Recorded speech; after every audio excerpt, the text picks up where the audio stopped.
concert.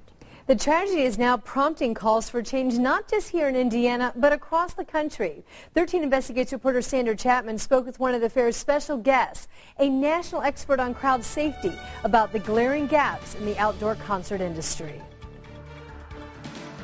Crowd safety expert Paul Wertheimer has seen the results of questionable standards, blocked fire escapes, crushed concert goers, and now the collapse of stage rigging at the Indiana State Fair.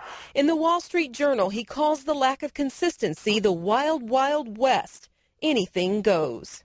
It's patchwork. The regulation and the standardization of safety at live entertainment events is patchwork. It changes from community to community. He says what happened here should prompt fans nationwide to demand more. This is not good for the public. So you don't know when you go to an event if it's safe or not from place to place, especially across the country. And this problem should change. I looked back there and I saw the stage coming down. You saw it? I said, my God, it's a tragedy. What a tragedy. 75-year-old Gerald Lampkin and his wife were on the front row of the grandstand Saturday night, VIPs of the Fair Commission. The former Ivy Tech State College president told 13 Investigates he left the grandstands just before 8:30, before any announcement was made. We're going to try and get Sugar Land on stage. A commission staff member was to give him a golf cart ride back to his car. They said the storm was coming in. If we wanted to leave, because the weather was getting bad, they couldn't assure that we'd get out of there.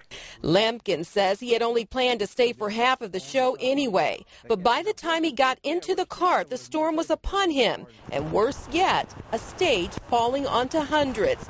Those concert goers left in the dark about the severity of the storms. Nothing dealing with the people most vulnerable to severe weather. And that was shocking, and I believe your station broke that story. He's talking about the State Fair's one-page severe thunderstorm policy. It failed to say who should initiate the evacuation or when for an outdoor crowd gathered outside the grandstands near the stage. The announcement alerting crowds that a thunderstorm warning has been issued was never read. The evacuation plan was not up to any standard in the industry. It was deficient in an extraordinary way because it didn't address everybody at that event. Lampkin says he hopes the investigation uncovers all the facts about what happened and what was said. He also gives the Fair Commission and Governor Daniels high marks. Not so for Wertheimer. He says the show should have been postponed or canceled. And when the fair director and band manager didn't delay the concert, he says state police should have stepped up in the name of public safety. Sandra Chapman, Channel 13 Eyewitness News.